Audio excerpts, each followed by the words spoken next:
Okay, welcome everybody. This is my presentation about Ajax, asynchronous JavaScript and XML. So Ajax is a tool to asynchronously update web pages.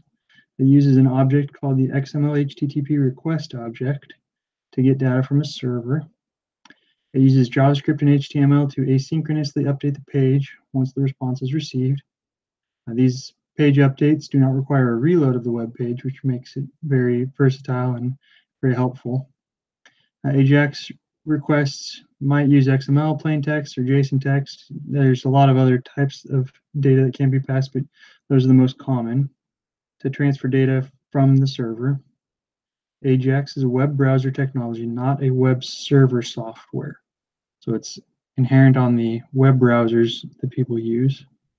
Ajax is a viable, rich internet application technology that makes the internet applications very responsive. Because there's no page reload, the user will be unaware of any server interaction.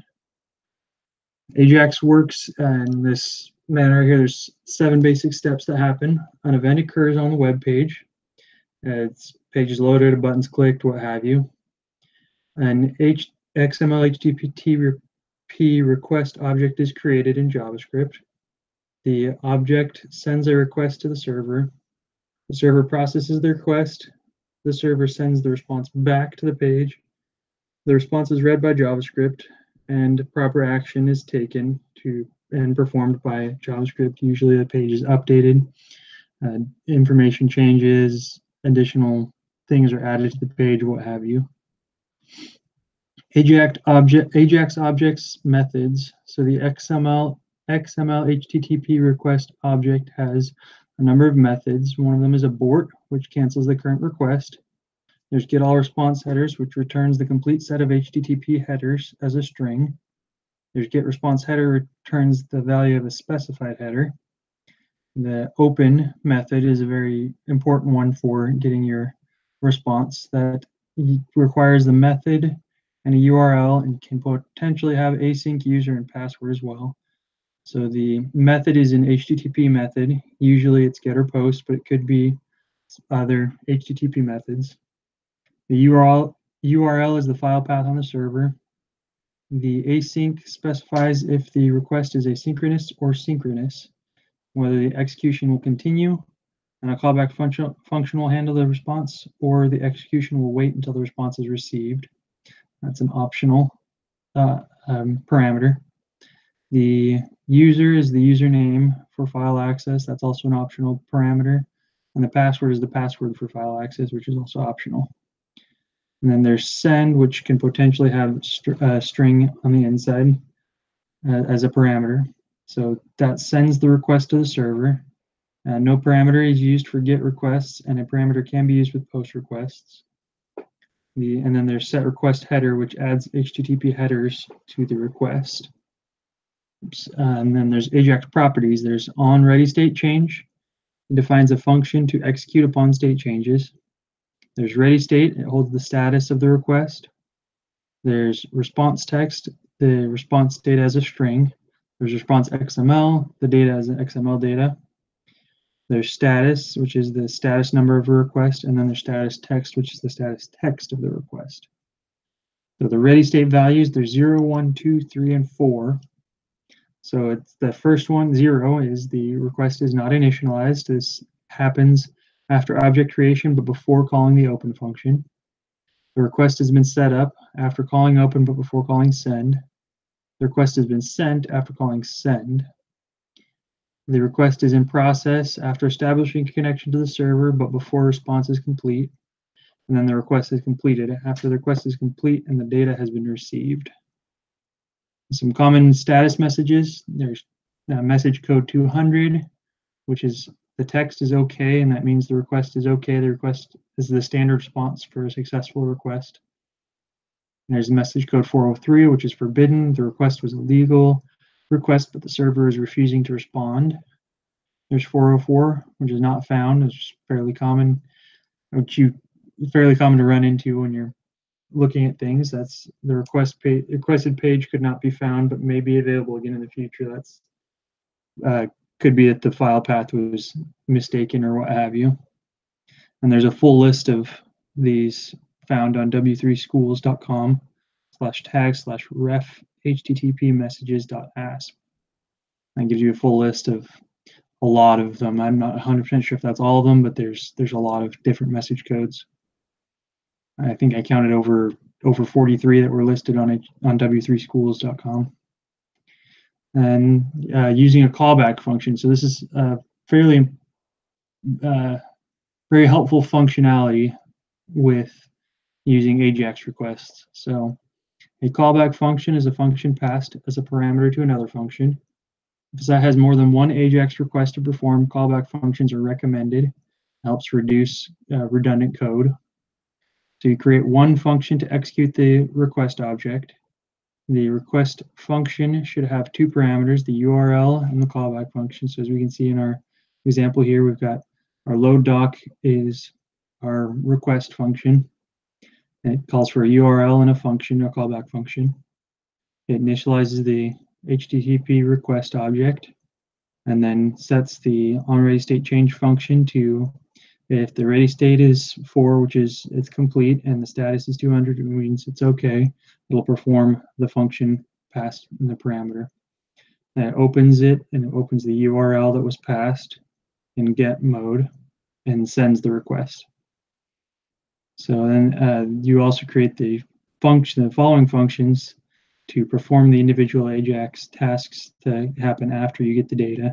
And those you'll pass in an XHTTP parameter. It doesn't have to be that. You can name it whatever you want, but that your parameter is your HTTP request object. And so that's how you can get the data out of it, the response out of it. And when making Ajax request calls the execution function, or call the execution function by passing the URL and callback function. So it's shown up here, we got URL2 and my function 2. It's calling load doc, our function. And it's applying this URL and this function. The other one's URL1 and my function 1, pulling this function with this URL. This example came from w3schools.com. My references are from w3schools.com, and I also use tutorialspoint.com/ajax/whatisajax.htm.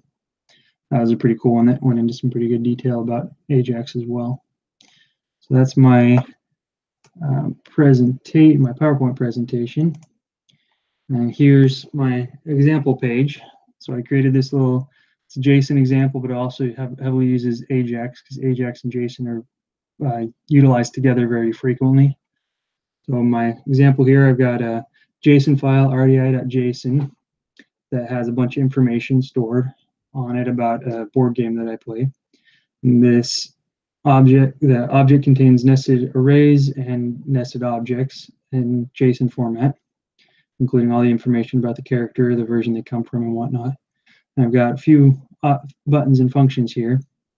So if we click display RDI JSON content, it just lists all of the characters from the game. Lists everything. If we here to a drop down, we pick a specific one. So let's pick Red Dragon and 6. It gives all the characters from Red Dragon and 6 and the information about them. And over here, we've also got display stringify content. So I click that and just stringifies the name of the character, the first character in the list, and the version they're from, just so we can see what a JSON string looks like. And coming back over here, this is the code for this, the JavaScript code for this web page. So I created an OpenJSON function. So this is our XML HTTP request function that has the URL and the callback function. And we're checking for ready state 4 and status of 200. We're using a get method, and we're passing our URL that gets passed in to our open function. And then the functions that we have, we've got load options. So I've got this list right here is loaded from another JSON file that has just the list of all the names of the versions for the game. And so this will, if I go to our HTML page, right here on load, OpenJSON RDA version.json, load options. So our load options function calls in, initiates through, and it will then come into our load options function. It will take the response and parse it into an object, and then we'll take the list, and it will take the element that is this select element, and it will pick that, and then what we'll do is we'll loop through the versions inside the object, and we'll add them as options to the drop-down list. We'll set the value of the option to the version number, and we'll set the inner HTML to the version number so we can see the text of which version it is. We add that child to our select list, and that's what that function does. And the next one, we've got open RDI file, which happens when we click the complete button here.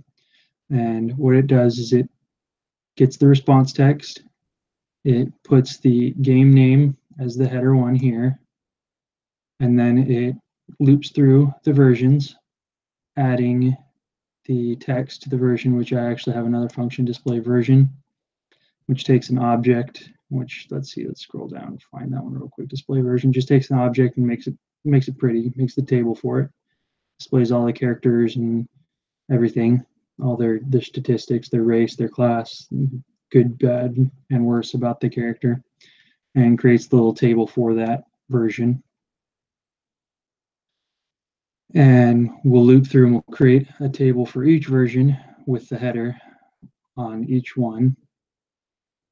And then we'll add that full text to a div on our file, to this RDI display div that adds all of those tables on there. And we've got version select, so that happens on select right here. We've got on change, we've got open JSON, RDI JSON select, or version select. So our version select function, again, it comes through our callback up here, our open JSON callback function. Once we've got our file loaded and we have an OK status, it'll load that callback function, which what it will do is it looks at pulls the current selected version and checks to see if the version in the file matches that. If it does, it will do the display table. We'll create the table for that one, add that to that field, that div, set that inner HTML to that value, the table value. Then we have down at the bottom, we've got version stringify, which we'll drop this back down. So this right here, this function, this display stringify content. What it does is it takes the response, parses it, gets our select value up here, finds that one, and then we'll create an object of the first character on the list and the version. And then what we do is we stringify that JSON. We take that object and we stringify it, turn it into JSON string, and then we set that as the value for this div down here. And that is my example and my code for your guys's looking at. I'm going to go ahead and share. When I share this video, I will go ahead and post up there as well the site to get to my page so you can play around with it and look at it. And I'll also share my GitHub repository so you can look at my code if you want to as well. And that's all I've got for you today. We'll talk later.